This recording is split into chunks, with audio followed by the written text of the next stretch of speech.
हम सभी अपनी लाइफ में बहुत से एरिया में बाउंडेड हैं।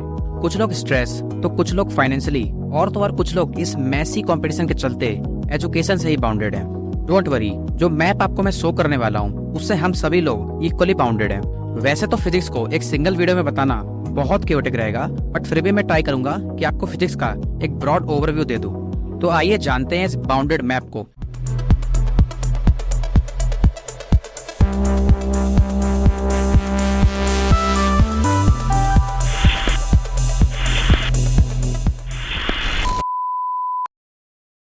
मैं आपको बेसिक टर्म्स जैसे कि वेलोसिटी, टेम्परेचर, टाइम बताकर बोर नहीं करूंगा।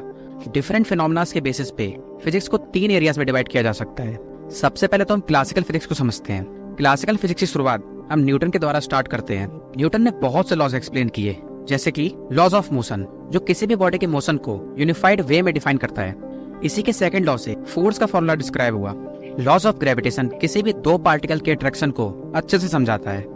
मोशन ऑफ ऑर्बिट से हम प्लैनेट्स के पैटर्न को अंडरस्टैंड करते हैं। न्यूटन ने कैलकुलस को भी डेवलप किया। वैसे तो कैलकुलस मैथ्स का टॉपिक है, बट फिजिक्स को बिना कैलकुलस के समझना इम्पॉसिबल है। न्यूटन ने ऑप्टिक्स में भी काफी लॉज दिए, जिससे लेंस एंड रिफ्लेक्शन जैसे टॉपिक को समझना बहुत आसान हो गया।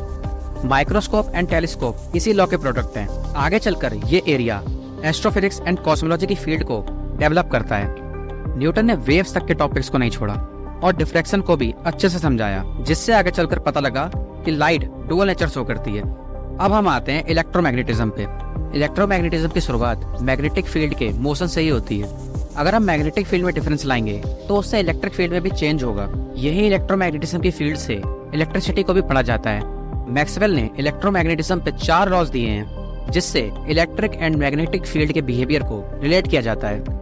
लाइट भी इलेक्ट्रोमैग्नेटिक वेव नेचर शो करती है, जिससे लाइट को ट्रैवल करने के लिए किसी भी मीडियम की जरूरत नहीं पड़ती है। Fluid mechanics flow of liquid के बेसिक लॉस को फॉलो करती है।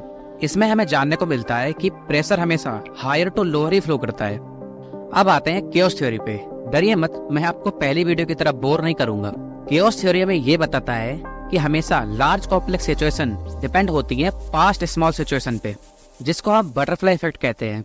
थर्मोडायनेमिक्स एनर्जी की फंडामेंटल प्रॉपर्टीज को डिस्क्राइब करता है, जैसे कि टेम्परेचर, हीट ट्रांसफर, जो कि 3 फॉर्म में होता है, कंडक्शन, कन्वेक्शन एंड रेडिएशन। और एंट्रोपी किसी भी पार्टिकल की रैंडमनेस एंड डिसऑर्डर को मेजर करती है। क्लासिकल फिजिक्स एक प्रोग्राम की तरह काम करती है। कोई भी कोड डालने पर वो मेजर कर देती है।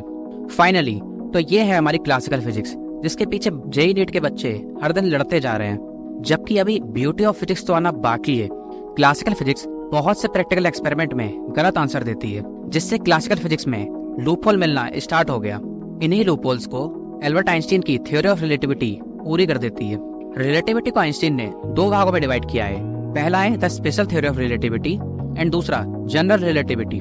स्पेशल थ्योरी हमें ये बताती है कि स्पीड ऑफ लाइट किसी भी ऑब्जर्वर के लिए सेम होती है, और अगर आप बहुत फास्ट ट्रेवल करते हो तो टाइम आपके लिए दूसरे के रेस्पेक्ट में स्लो हो जाएगा।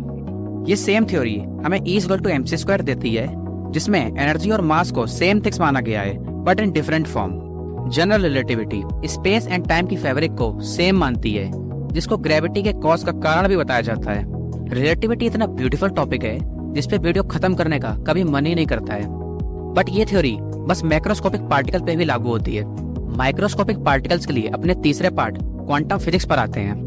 सबसे पहले हम एटॉमिक थ्योरी को पढ़ते हैं। एटम में इलेक्ट्रॉन को पहले हम स्फीयर, फिर ऑर्बिट, फिर सेल और तो और वेव तक मानते हैं। फिर आते हैं हम न्यूक्लियर फिजिक्स पे, जिसमें फिजन एक एटम स्प्लिट होता है डिफरेंट एटम्स में, जबकि फ्यूजन में एटम फ्यूज कर जाते हैं।